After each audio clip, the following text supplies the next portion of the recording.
Today, we are chatting with Wendy Kat. Wendy is the Director of Coaching and Enrollment with Gold Digger Girl Co.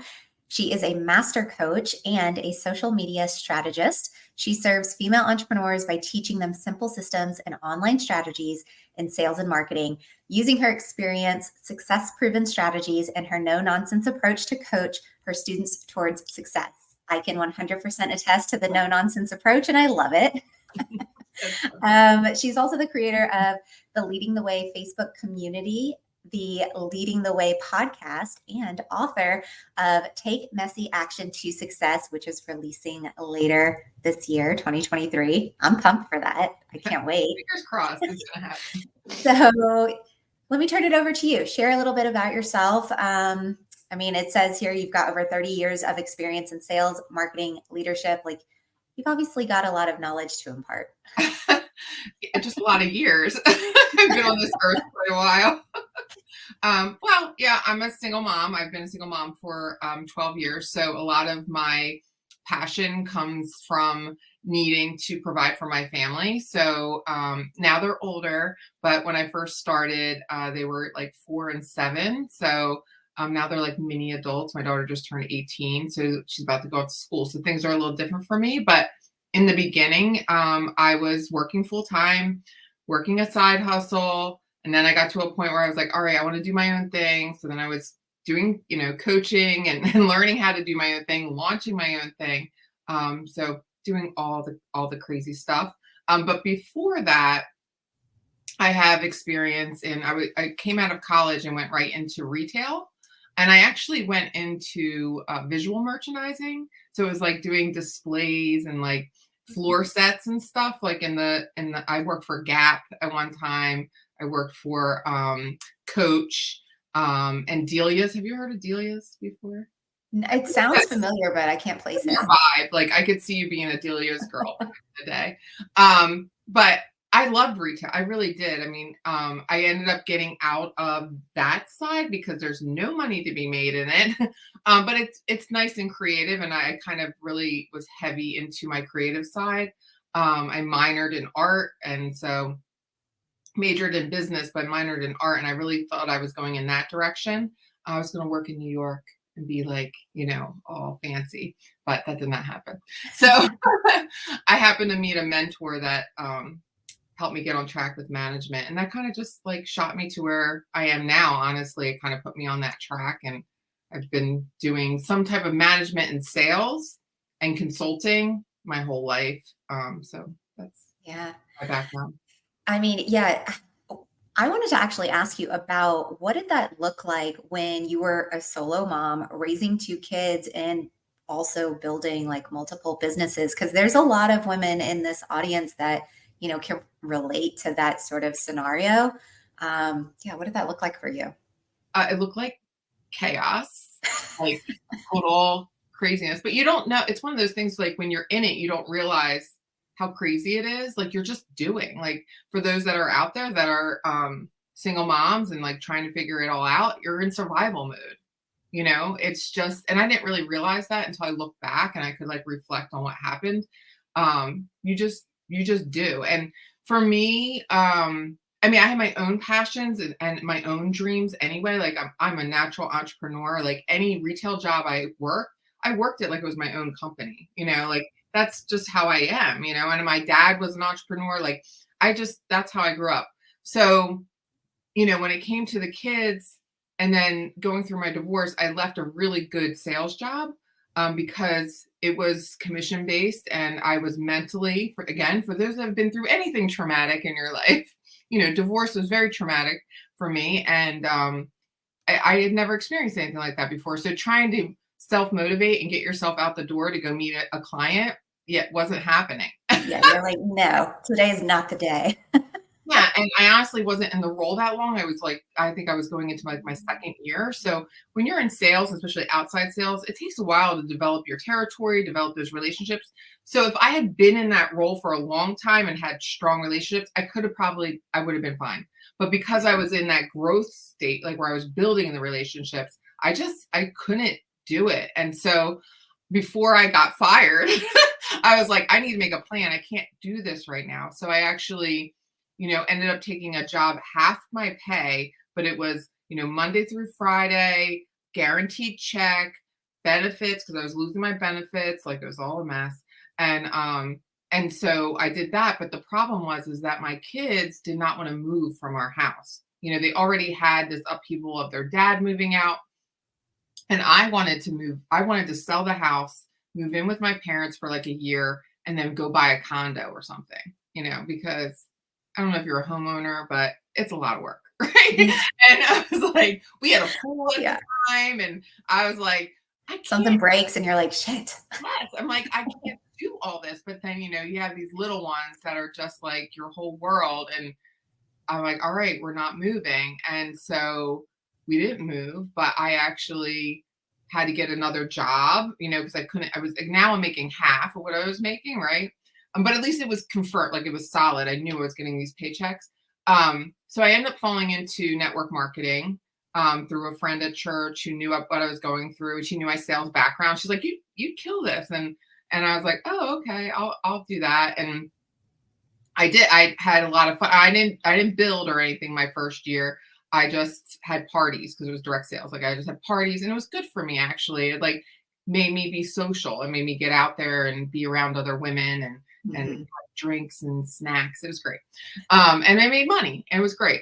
But the downside of it is that, I was not home a lot, and that's the one thing I talk to my kids about, like when we reflect on that time. There's no perfect way to do it.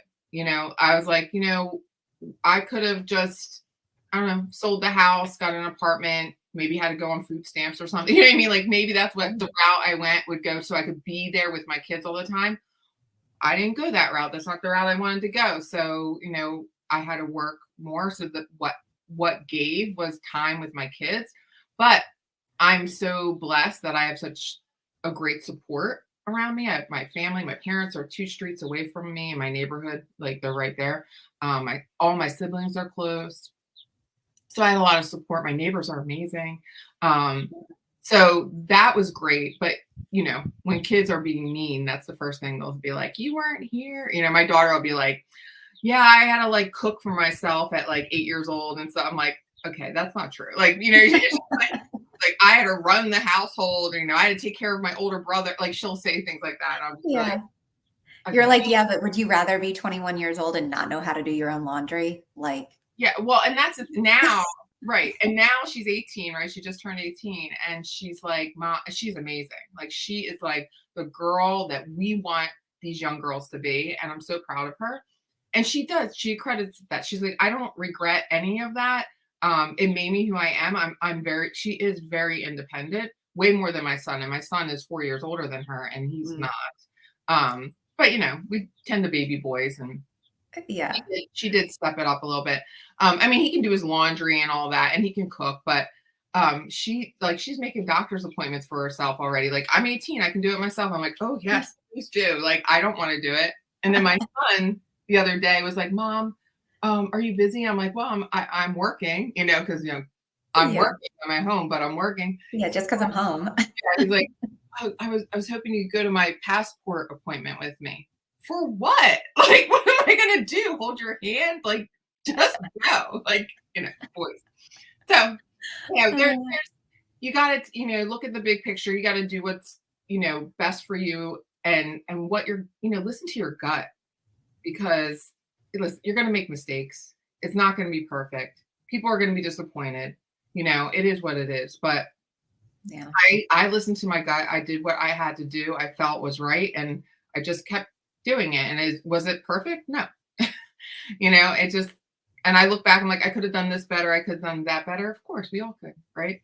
Well, but So that's why you get into coaching, because now you can impart this knowledge on other people, because so many people experience the same kind of really wild in general, that we all think that we have these really unique traumatic experiences, but in reality, like, there are thousands upon thousands of other people having very similar experiences. And that's, for me, why coaching can be so profound and powerful, because you feel like, for you, you're like, oh, well, this is just like common knowledge. This is stuff that people go through, and like, whatever, I had to figure it out for myself.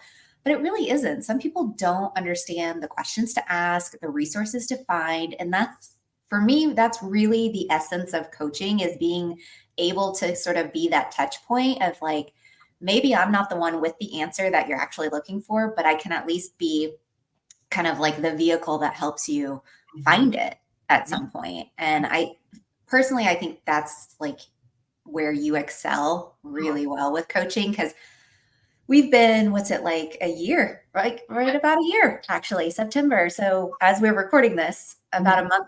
a month away from our 1 year mark, whenever we started working together.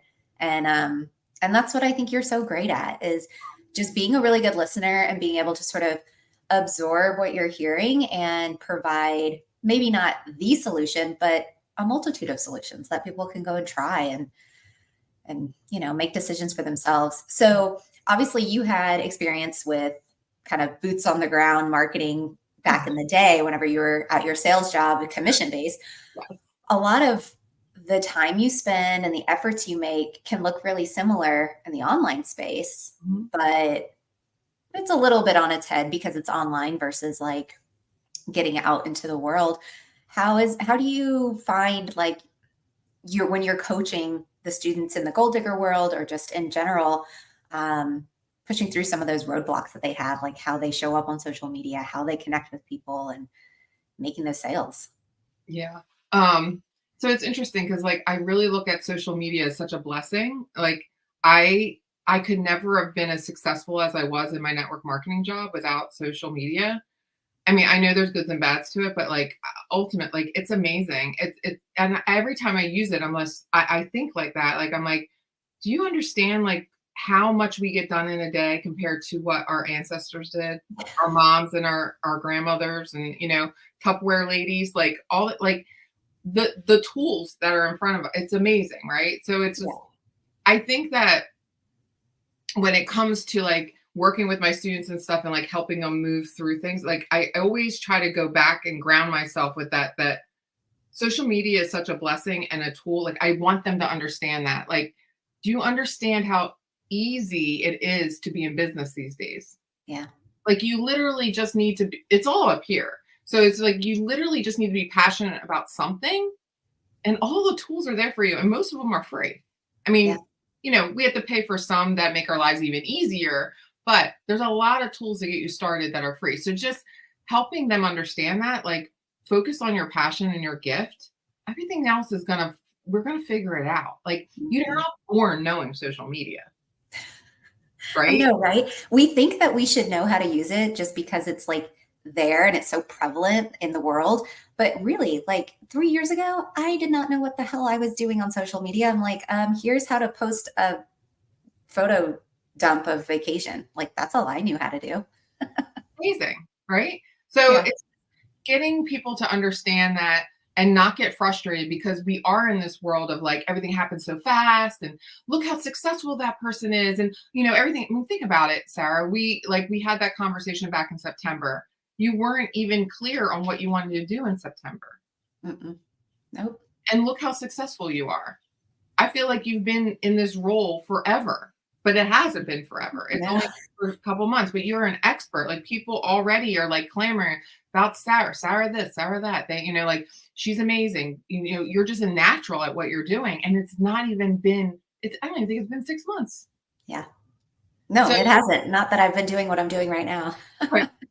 So I really think that that's a big part of it because people do get stuck and it's really not getting, they got to think of it in a different way. You're not getting stuck. You're learning. You're trying to figure it Yeah. out. Stop beating yourself up over it or getting frustrated. I say it all the time. Like, what's our biggest obstacle in Gold Digger when somebody becomes a student is Trello. People freak out about Trello, right? And for Yeah. those of us that are Trello is life, hashtag Trello is life, we all came from a place of what the heck is Trello? It's annoying. I don't get it. We overthink it. It's so, and they really shut down over it. But I'm telling you, if you push yourself and just lean in a little, give yourself the time to figure it out, it's going to change your life. Yeah. And that's just one thing, you know. Now, rinse and repeat. Here's the next thing that you're going to get frustrated. I remember when I first went into, I think I had Canva for like a year. And I was like, this is stupid. I don't know how to use it, whatever. And then I went back to it for something, but I gave myself the time to play around with it. I actually watched a video that showed me a tip, right? Like I gave myself the time instead of being like, I should just know how to do this. I said, nope, I'm going to take the whole weekend. It's all going to be about Canva. I'm going to watch some videos. I'm going to do something. And now I love it. It's like a hobby. Like I enjoy it. It's fun. I know it's fun. Oh yeah, I love it. I'm in it every day. Yeah, and it doesn't have to be something you need to be an expert at. Yes, for you, you do. But for those of them out there like me, that it's just a part of my business, it just makes my business more fun because I can do some graphics, I can change my banners. It's the creative side of me that I don't get to really use all the time. But I had to take the time out to figure it out and not get frustrated about it. Again, I've been there. I said, I had Canva, I paid for it, I unpaid for it, I paid for it. You know, like I could go back and forth. I'm like, this is stupid. Like, I don't need this shit. Oh, wait, yes, I do. Yeah. Yeah. So yeah, exactly. We play that game, right? How many apps do we pay for? Then we don't pay for it, we pay for it, don't pay for it. Anyway, it's all, nobody's born knowing all this stuff. And on top of it, then you have that everything changes. Constantly, so yeah. You have to go into everything with, it's okay that I don't understand it, and it might take some time, and it's not about me. It's just I need to take the time to figure it out. And then once you do, it's like amazing. Yeah. Well, and I can attest to the like feeling constantly frustrated. It's like, okay, you finally figured one thing out, right? And you're like, awesome, let me go run with it. And then you hit another roadblock and you're like, shit, now I didn't actually learn this piece of the software or whatever. But like with Canva, honestly, I had that app. I had the free version for probably a good 6 or 8 months. I would just sort of randomly play around in it. And then one day I finally gave myself permission to just sort of play, like get in there, make stuff for no reason. Like there's no intention. It's not actually going anywhere with a purpose. Let me just play around and see how this app works. And I ended up starting to put out more and more designs that more people were like, did you find that on Pinterest? This is gorgeous. Where did you find this? And I'm like, oh shit, I created that. That's great.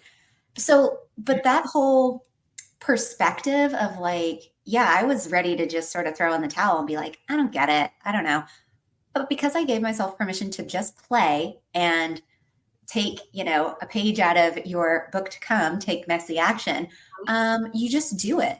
And you never know what's going to come from it. I have an entire business now that I am launching all because I allowed myself to play in Canva. Like, seriously, that's kind of where it has stemmed. And I recently, like, I still play around. I still am learning. I'm building my own website right now on a platform. I don't know how to build a website, but I'm not going to say, oh, well, I don't know how to build a website. I'm going to say, I don't know how to build a website. Let me go figure it out. And I've been spending the last week, not even a full week, building out a website, having fun with it, knowing like, okay, if I build out this page, maybe tomorrow I'm not going to love it. And I'm going to like try again. And I'm going to find new elements and new ways to make it even better. And now I've got 3 out of like 6 pages of a website built. Yeah. Like you never know what's on the other side of the action that you're, stop self-sabotaging yourself to take. Yeah. I think a lot of entrepreneurs would like almost like a business in a box where you can say, here, everything's done for you. It's perfect. You just step into it and you just do your thing. But what they don't understand is that the process of building is where all the magic happens. Yeah. And where you are, like, again, we can use you as an example. If we did that for you back in September and said, here's your business in a box, Sarah, everything's perfect. Your email marketing, your website, your social media, you'd be stuck doing something you aren't passionate about. Yeah. You've found your passion and what you are truly like, who you are through that process. It is a messy, icky, like crazy, frustrating process, but that is how you get to where you are. Yeah. And something really can be said for being very self-aware of the actions you are taking, right? So let me think of the best way to say this. So let's say a couple months ago, right, I was playing around building out landing pages for myself. And I'm like, ooh, okay, I'm discovering all sorts of stuff. Now I can see that there's integrations for automated email sequences. Great. How much further can this take my business? Well, instead of just keeping that to myself, I was being vulnerable enough to show up and talk about, hey, I just learned how to do this. I just taught myself how to do this. Check out the flow, see what this is looking like. I end up getting business from that because other people don't get it either. And they maybe don't have the time or they don't have the desire to go through the steps like I did. But that's something while you're building the business, you can be making money at the same time if you just are willing to, be honest with your audience and say, hey, this is something I'm learning, and let's do a founder's rate of, XYZ. Give me some practice, get you some stuff implemented for your business. And that kind of method has worked really well for me as I'm building out and honing in like my own craft. And I think that's a big miss that a lot of entrepreneurs have, is they think that they have to have the perfect thing that's already, like you said, a business in a box tied up with a pretty bow. And then all of a sudden they get there and then there's no demand. There's no people knocking down their door saying, hey, I want to buy your stuff. And they're like, oh, what do I do? Yep. Could have been selling all along the way and taking messy action. Exactly. And that's what we, try and teach our students in Gold Digger Girl. Like, like you need to be a couple steps ahead of your client, your avatar. And be honest about it. Like, nobody expects you to be perfect. You're not an expert. You are someone who's passionate about something and you're learning about it and you're turning around and you're sharing it and you're learning and then you're turning around and sharing it. And that is how you start. Right. And then you can build off of that. And not only do you build off of that with a program, you build off of that, financially, monetarily, you add, because now it's more valuable. You have more experience. Right. Mm-hmm. And a lot of people out there don't understand that when you're passionate about something, it's your voice. People want to know, like, they don't have the time to go out and figure it all out themselves, but they'll listen to you. They want to know about it, but they're not going and doing the research and learning all about it because they're not as passionate as maybe you are. Mm-hmm. They will listen and then they will pay you, because I might be interested in branding. I told you, I enjoy Canva, but one, I don't have the time. Right. And I'd rather spend my time in my zone of genius. Right. Like, I'd rather be doing that stuff. Doesn't mean I don't enjoy doing it or that I can't. I fully can do it if I put my mind to it. But it might take me a very, very long time, Yeah. So I'd rather pay an expert to do these things, So sometimes people equate like having to pay someone to do it is that they can't do it. It's not that you can't do it. It's that, why would you want to? Yeah. If you could spend more time in where you are happiest or where you're most passionate, right? Yeah. Well, it comes down to that's like how you kind of do those quantum leaps, those like hyper speeding your success, is by recognizing like, okay, it's not a shortfall that I have. It's recognizing someone else can just do it faster and get the result that I'm really looking for. And that's why it's important to really vibe with the people that you're hiring to do projects for you, because you, of course, the money you pay them and the time they spend on it and the result that's produced, you want it to all resonate with you and your business. So that part is important, but it's not about you not knowing how to do something. Like, I'm the same way with this website build out. Like, I'm doing mine because I want to learn how to do it. And I want to fully understand all of the different pieces of the puzzle, because that has to do with my business. But moving forward, I will very likely have someone that is part of my team that is much more tech savvy, that can whip the project out faster. But because I've had that previous, knowledge where I've dove in and I figured it out, I'm confident to turn around and let somebody else do the project. And that's something, as a business owner, I think it's important. You really should be the example. And like, if you're going to sell a product, what I heard somebody say this recently, they were like, if you're going to be a money coach, you better be making money. If you're going to be a relationship coach, you better have a good relationship. Like, you need to be the example of what you're selling and what you're providing to other people. And I think that really falls into taking messy action. Like, you're so right with this book, man. It just, like, all roads lead to it. There's just been so many amazing other things happening that keeps getting pushed to the side to finish it up. It's Yeah. outlined, it's all there. It just needs to. Yeah. Just So, come to fruition. So what other really cool shit has been happening oh, in your world? well, lots of great stuff in Gold Digger World. We're always doing fun things and new things. And we're going to a conference in September with Ray Higdon. Kimberly Olson is speaking there, so we'll be there. And then October, we're having our Six-Figure Breakthrough Academy, their mastermind there. So we'll be heading to Austin, Texas, which is really exciting. We love the in-person events. We've been to in-person events together, and they're just the best ever. So Yeah. that stuff is a lot of fun. Me personally, I'm working on my book, and I think you were too, weren't you in the Gold Digger book? Yeah. Unleashing Her. We both were co-authors and yeah. So that was fun. And so we had that. So that was like our little first dip into writing and being, featured in a book. That was a lot of fun. So there's all of that. And my podcast will be launching also in conjunction with the book, probably. So, it just, Nice. and it's all about time. And so it's fine.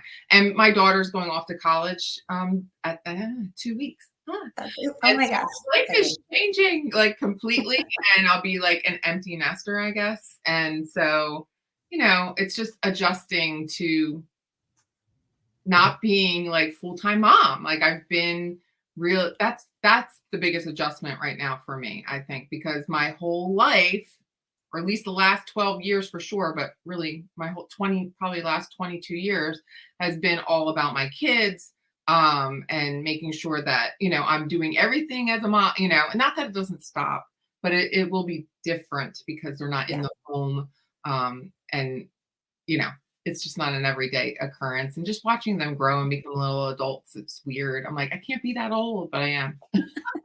Oh, it is such a weird experience. And I'm not a mother, like I don't have kids, but about a month ago, Adam's nephews came into town and we hadn't seen them in about a year and a half or so. And they're at the age where it's like they're about to hit puberty, right? Well, the oldest, they're only 11 months apart, his two nephews. Yeah. So one of them hit puberty and the other one didn't like yet. And so one of them walks through the door and I'm like, who is this child? Like, it's not a child. This looks like a full grown teenager now. This is insane. And it made me feel old. It is. So I can only imagine like your own children having, little babies to like, well, they're a whole adult now. It's crazy. It's really crazy. And, again, people say it all the time for those that are mothers out there. It's like, it goes by fast. When you're in it, it feels like it's never going to change, but it does. And I think that's one of the biggest things that I would want other moms, especially single moms, to know is that your life literally changes every 3 to 6 months. Like you feel like things are crazy, but in 3 to 6 months, they're a little bit older. Maybe they're going to full-time, school where they were in part-time before, or they were in daycare, like things change, your life changes, you start getting a little bit freedom in certain areas, so if you feel like you're going to lose it, just hang in there because things are always changing and shifting. Things get easier, but then other things get harder. It's just, like, it's crazy, but you got to take it in stride. And like you said in the beginning about, patterns and how people we're all going through the same stuff, you guys. And I have to say that was the biggest aha moment since working with Gold Digger Girl, because I've worked with hundreds of students now over the last 2 years. And I see the patterns so clear. And that is one of my things. Like as soon as I see, I'm like, I try to get them to understand that you are not alone. I'm not just saying it when everyone's, you know what I mean? Like, I'm not just saying that. I'm telling you, I talk to people. Everybody goes through what you're going through. Yeah. Everybody has imposter syndrome. Everybody, gets frustrated. Everybody hates Trello at first. Like you're not special in that way. You know what I mean? Yeah. Like we are so much more alike than we are different. And I think that it's really hard for people to believe that, Yeah. And I just wish they could see it the way I see it, because I see it. I see the pattern. Mm-hmm. I can tell you, like, if you don't do A, B, and C, it's not going to happen for you. It's like I can tell you what's going to happen and whatnot. So listen to me when I say plug in, listen to me when I say come to the office hours. You know what I mean? Like, do Yeah. the work and trust the process and you're going to be fine. Yeah. But, you know, it's, Yeah, it really is. It's trusting the process and trusting yourself that it's like, you're not going to get it right every time. And that's okay. That's actually supposed to happen. Like it, and it's hard to see the big picture when you're right in the middle of something that is very new and very foreign to you. Like entrepreneurship was not on my radar. And I only stuck with it because I saw the possibility of like self development, of diving into myself and getting to know me better. Because at that point in my life, that's really what I needed. I was feeling lost personally. mhm. Entrepreneurship was kind of the life raft that just sort of came along. And I was like, well, this is pretty cool. Let me explore this a little more. And you never know what's going to come from it if, if you just stick to the old patterns and the old ways that keep you constantly complaining about your day, Mhm. day in and day out, then it's time to do something new and Yep. get uncomfortable and take messy action. That's right. That's Yeah. right. Got it. Oh, what a good chat. Anything else you want to leave us with as we sign off today? Oh, I think that's it. I mean, again, just yeah, take action. Like take messy Yeah. action, people. You know, get out there, just do it, and be okay with failing forward and own it. It's okay. It means you're growing, and that's what we need to do. And as an entrepreneur, you should be doing that forever, like till the day you die. Like there's no stopping. We're always growing. We're always learning new things. We're always changing. We should want to change. We should want to improve. So again, no Yeah, business. I recently had a conversation with one of my coaching clients, and we're nearing the end of her 6 month journey with me. And she had said in a little voice memo, she's like, one of the things I'm so grateful for with working with you is having that perspective shift of I'm actually looking forward to taking the action, even if I fail. I'm almost looking forward to making a mistake so I can learn from it because the recognition and like perception of how it helps you evolve and grow, it becomes so different when you really see it from like every answer is a gift, no matter if it's the one you were expecting or not. And yeah, it's the coolest thing. So I'm really so truly grateful for having met you and just of course being receptive to the information that you were giving. But I love that you have the no nonsense approach because I think it's really vital. Like people just need to be shook a little bit, and the ones that aren't going to take it, they're not going to take it. So be it. So Well, thanks for saying that. yeah, no, I love it personally. But I also come from like the highly competitive world of gymnastics, and so you didn't get any like soft coaches Yeah, in yeah. that world. Yeah. But It's you guys head over to the show notes. Wendy's got a lot of free resources on her website. I'll put the link in the show notes so you can access. And of course, for sure, connect with her on Facebook. She's going live all the time with really great information inside of her community. And I'm just so grateful to have her in my life too. oh, thank you. It's great being here. We'll chat with you next time.